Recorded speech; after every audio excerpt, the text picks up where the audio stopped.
यह भी जानेंगे कि वैश्वीकरण करने का क्या लाभ है, इसका क्या उद्देश्य है। तो टॉपिक बड़ा ही इंटरेस्टेड है और मुझे उम्मीद है कि आपको ये सारे टॉपिक बहुत ही अच्छे से समझ में आ जाएगी। तो चलिए वीडियो को स्टार्ट करते हैं और सबसे पहले हम लोग जानते हैं वैश्वीकरण के बारे में कि वैश्वीकरण हम लोग कहेंगे किसको। जैसा कि आप इसको देख रहे हैं, इसमें वैश्वीकरण जो लिखा हुआ दिख रहा है, इसको जब आप शब्द को तोड़ेंगे तो आपको ये दो शब्दों से मिलकर बना नजर आएगा। एक है आपका विश्व और दूसरा है आपका एकीकरण। ठीक है, यानी कि वैश्वीकरण आपको दो शब्दों से बनेंगे, विश्व और एकीकरण। विश्व का मतलब होता है हमारा पूरा संसार और एकीकरण का मतलब होता है एक कर देना। यानी कि हम लोग कह सकते हैं कि विश्व को एक करना ही वैश्वीकरण कहलाता है। यानी संपूर्ण विश्व में किसी भी आधार पर सारे विश्व को एक साथ जोड़ दिया जाए तो ये प्रक्रिया आपका वैश्वीकरण कहलाएगा, ग्लोबलाइजेशन कहलाएगा। किसी भी आधार पर, जरूरी नहीं कि सारे के सारे चीज़ मिलनी चाहिए, किसी भी एक आधार पर भी अगर आप पूरे विश्व को जोड़ा जाने का काम किया जा रहा है, अगर वो संभव हो सकता है, तो फिर यह प्रक्रिया आपका वैश्वीकरण कहलाता है। नाम को आप यहाँ पे याद रखेंगे, इसको ये दोनों शब्द याद रखिए, आपको वैश्वीकरण का आधा अर्थ तो ऐसे ही पता चल जाएगा। वैश्वीकरण मतलब विश्व को, और एकीकरण मतलब विश्व को एक करना ही वैश्वीकरण कहलाता है। ये जो प्रक्रिया है इसमें विश्व को एक किया जाता है। जैसे कि आप यहाँ पर देख सकते हैं, ये मैप है और इसमें आप देखेंगे कि बहुत सारा यहाँ पर देश आपको नज़र आ रहे हैं। तो इसमें देखिए कि एक देश को दूसरे देश से कनेक्ट किया जा रहा है।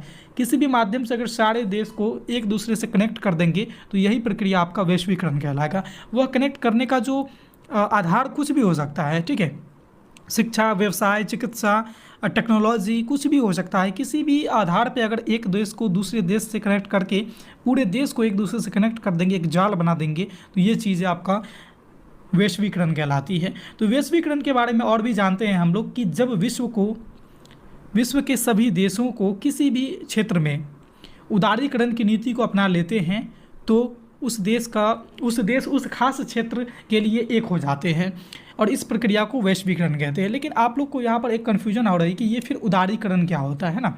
ये तो आप समझ लें कि किसी भी आधार पे एक देश दूसरे देश से जुड़ जाते हैं तो यह प्रक्रिया वैश्वीकरण कहलाएगी। लेकिन उदारीकरण कहने का मतलब यहाँ पर ये है, उदारीकरण को थोड़ा समझिए कि प्रत्येक देश में कुछ नियम कानून होते हैं और नियम कानून थोड़ा सा सख्त भी होते हैं। मान लीजिए किसी देश का नियम कानून है कि कोई दूसरा देश वाला व्यक्ति उस देश में आकर के व्यवसाय या फिर शिक्षा या फिर चिकित्सा या फिर किसी भी तरह का टेक्नोलॉजी वगैरह का यूज़ नहीं कर सकता है, इसका उपयोग नहीं कर सकता है। तो ये एक नियम बना हुआ है। अगर सब देश चाहे कि हम थोड़ा सा अपने व्यवस्था में लूज करें, उदारता को दिखाएं, मतलब क्या है कि अपने व्यवस्था को एक नियम कानून के कायदे के अंतर्गत रख कर भी ये अलाउड कर दे कि हाँ, आप हमारे देश में आ सकते हैं, आप अपना व्यवसाय को यहाँ पर डेवलप कर सकते हैं, शिक्षा को ग्रहण कर सकते हैं, चिकित्सा से जुड़े बातों को सीख सकते हैं। तो ये चीज़ें आपका उदारीकरण कहलाती है, जब एक देश दूसरे देश को ये चीज़ करने को अलाउड करती है। ठीक है, तो जब विश्व के सभी देश किसी भी क्षेत्र में, मान लीजिए शिक्षा के क्षेत्र में ही या फिर व्यवसाय के क्षेत्र में ही उदारीकरण की नीति अपनाएगा तो सभी देश एक खास क्षेत्र से जुड़ जाएंगे, जैसे व्यवसाय से जुड़ जाएंगे वहाँ पे। तो इस प्रक्रिया को क्या कहलाएंगे, जिससे क्या होगा कि वो सारे देश एक हो जाएंगे और इस प्रक्रिया को वैश्वीकरण कहते हैं। ठीक है, यही प्रक्रिया आपका वैश्वीकरण कहलाता है।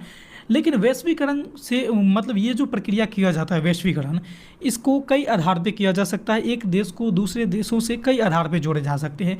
जैसे कि आप देखेंगे, शिक्षा के आधार पे, व्यवसाय के आधार पे जोड़ा जा सकता है, चिकित्सा के आधार पर भी जोड़ा जा सकता है, कृषि के आधार पर भी जोड़ा जा सकता है, टेक्नोलॉजी के आधार पर भी जोड़ा जा सकता है, या फिर अन्य बहुत सारे ऐसे क्षेत्र हैं जिसको जोड़ा जा सकता है। मैंने एग्जाम्पल के लिए कुछ यहाँ पर मेन क्षेत्र के बारे में आपको यहाँ पे चर्चा किया, लेकिन आप सिर्फ इतना ही ना समझेंगे कि इतना ही क्षेत्रों से एक देश दूसरे देश से कनेक्ट हो सकते हैं। नहीं, आप बहुतों प्रकार के ऐसे क्षेत्र हैं जिससे एक देश को दूसरे देश से कनेक्ट कर सकते हैं। फिलहाल आप इतने सारे एग्जाम्पल के रूप में देख सकते हैं कि इन चीज़ों से एक देश दूसरे देश से आसानी से जुड़ सकते हैं और वैश्वीकरण आसानी से संभव हो सकता है। लेकिन आपने यहाँ पर वैश्वीकरण के वो आधार देखा जिससे एक देश दूसरे देश से जुड़ते हैं। जब वैश्वीकरण के अंतर्गत किसी भी देश दूसरे देश में क्या कर सकते हैं पता है, जब वैश्वीकरण हो गया मतलब एक देश दूसरे देश को ये अलाउड कर दिया, अपने नीति में थोड़ा सा चेंज किया, कहा कि हाँ आप हमारे देश से जुड़ सकते हैं, तो जुड़ने के लिए आप लोग क्या कर सकते हैं, वहाँ जाके आप व्यवसाय कर सकते हैं, वहाँ जाके शिक्षा को ग्रहण कर सकते हैं। चिकित्सा के क्षेत्र में बहुत सारी चीज़ सीखेंगे, जैसे दवाइयाँ बनाएंगे, फिर वहाँ पर दवाई का व्यवसाय भी कर सकते हैं, यानी बिक्री वगैरह भी कर सकते हैं। टेक्नोलॉजी संबंधी जानकारी को प्राप्त कर सकते हैं या फिर टेक्नोलॉजी संबंधी वहाँ पर कोई उद्योगों को स्थापित कर सकते हैं, डेवलप कर सकते हैं खुद का बिजनेस को, या फिर अनेकों क्षेत्र में अनेकों कार्य, बहुत सारे ऐसे कार्य हैं, क्षेत्र हैं जहाँ पे जाकर के आप एक देश में दूसरे देश के लोग आकर के डेवलप हो सकते हैं। जैसा कि कुछ दिन पहले तक हमारे भारत में चाइनीज़ सामान बहुत ज़्यादा बिकते थे। तो आपने देख रहे होंगे कि चाइनीज़ जो सामान थी वो हर खासकर इलेक्ट्रॉनिक में हर चीज़ में का एक चाइनीज़ सामान आता था और बहुत सस्ते भी था। तो वो उस पर लिखा रहता था कि मेड इन चाइना, ठीक है। मतलब क्या था कि वो हमारे देश से वो इस तरह का वैश्वीकरण फैला रहा था, मतलब वैश्वीकरण की प्रक्रिया में सहयोग कर रहा था, भाग ले रहा था कि अपने प्रोडक्ट को हमारे इंडिया में भी आकर के बेच रहा था। इसी तरह से हमारे देश भी किसी दूसरे देश में बेचता है। तो ये चीज़ें किसके आधार पे हो गया वैश्वीकरण? तो व्यवसाय के आधार पे ये वैश्वीकरण कहलाएगा। इसी तरह से शिक्षा के आधार पर भी हो सकते हैं। बहुत ऐसे प्रकार हैं, जैसे ऐसे आधार हैं जिसके आधार पे वैश्वीकरण की प्रक्रिया देखी जा सकती है। तो वैश्वीकरण होने से ये सारी चीज़ें हो सकती है कि एक देश के व्यक्ति दूसरे देश में जाकर के अपना रोजगार को कर सकता है, कोई चीज़ सीखना है तो वहाँ पर जाके सीख सकता है। अब वैश्वीकरण की परिभाषा की बात करेंगे तो सिंपल शब्दों में ऐसे कह सकते हैं कि विश्व के सारे देशों को किसी भी क्षेत्र के आधार पर एक कर देना ही वैश्वीकरण कहलाता है। ये आपका सबसे आसान और सबसे अपना बनाया हुआ परिभाषा है, बहुत ही उत्कृष्ट परिभाषा भी है। वैसे अगर आप किसी व्यक्ति का परिभाषा लेना चाहेंगे तो इनमें से मैंने यहाँ पर लेचनर का परिभाषा लिया है। वो कहते हैं कि वैश्विक संबंधों का विस्तार, सामाजिक जीवन का विश्व स्तर पर संगठन तथा विश्व चेतना का विकास करना ही वैश्वीकरण कहलाता है। मतलब इनका कहना था कि वैश्विक संबंध का विस्तार करना, जो एक देश दूसरे देश के बीच जो संबंध है उसका और बढ़ावा देना, ठीक है, और अपना जो सामाजिक जीवन है इसको विश्व स्तर पर संगठित करना और विश्व चेतना का मनुष्य के अंदर खुद मनुष्य के अंदर में विकास करवाना ही वैश्वीकरण कहलाता है। ये इनका कहना था। लेकिन आप यहाँ पर स्पष्ट समझ गए होंगे कि विश्व को एक करना ही वैश्वीकरण कहलाता है। अब हम लोग बात करेंगे कि वैश्वीकरण करने का आखिर लाभ क्या है। एक देश को दूसरे देश से अगर जोड़ा जाए फिर लाभ क्या हो सकते हैं, क्यों एक देश को दूसरे देश से जोड़ने की बात करी जा रही है। तो देखिए इससे बहुत सारे लाभ हैं, जैसे कि कोई विकासशील देश है और कोई विकसित देश है। विकासशील कहने का मतलब कि वो अभी विकास के राह पे है और कोई विकसित देश है। ऐसे मान लीजिए कि कोई ऐसा बच्चा है, जैसे कि कोई ऐसा बच्चा है जो 10वीं पास कर लिया है, कोई ऐसा बच्चा है जो 10वीं में भी पढ़ रहा है, उसको एग्जाम में पास होना है। तो क्या है कि इसको हम कहेंगे कि ये विकसित हो गया, ठीक है, और ये विकासशील है। मतलब एक देश हमारा विकसित है और एक विकासशील है। तो विकासशील देश को विकसित बनने का अवसर मिलता है वैश्वीकरण के द्वारा, क्योंकि वो अगले को देखेंगे कि किस तरह से वो काम कर रहा है, कैसे उसका पोर्टफोलियो वगैरह है काम करने का, वो सारा चीज़ देख करके खुद वो विकसित होने के राह पे चल पड़ेंगे ऑटोमेटिक, ठीक है। तकनीकी का आदान प्रदान होगा, एक देश दूसरे देश को अपने तकनीकी के बारे में बताएगा और दूसरा देश उसके तकनीकी के बारे में जानेगा। तो इससे क्या है कि नवीन नवीन तकनीकियों का सीखने का अवसर मिलेंगे एक देश को दूसरे देश से, और साथ ही साथ एक देश दूसरे देश की सभ्यता और संस्कृति को भी जानने का अवसर मिलता है वैश्वीकरण के द्वारा।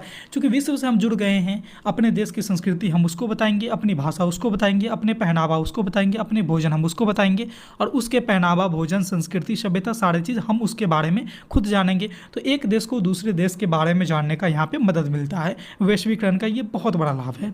और साथ ही साथ आप पाएंगे कि शिक्षा एवं चिकित्सा के क्षेत्र में क्रांति आती है, क्योंकि ज़रूरी नहीं कि शिक्षा जो हमारे देश में है वही उत्कृष्ट है। हम दूसरे देश से भी सीख सकते हैं कि बच्चों को कैसे शिक्षा देनी है, कैसे पढ़ानी है।